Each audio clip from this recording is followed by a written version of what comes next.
Pejuang Rusia mengklaim terus menghabisi sisa-sisa kelompok penyerang angkatan bersenjata Ukraina di wilayah Kursk. Pejuang Rusia menggunakan drone dengan bahan peledak dalam menyerang.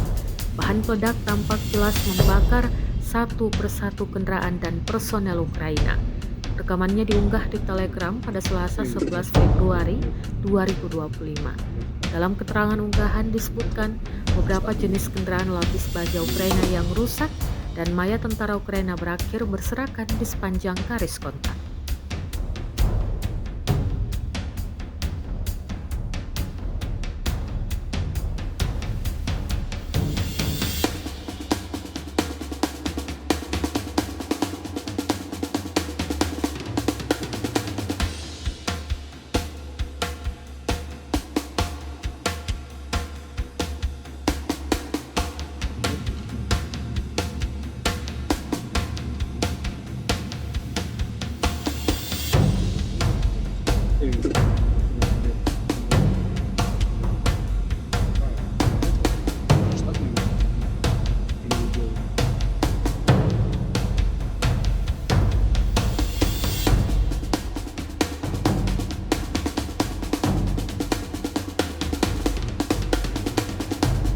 Download Tribun X sekarang, menghadirkan lokal menjadi Indonesia.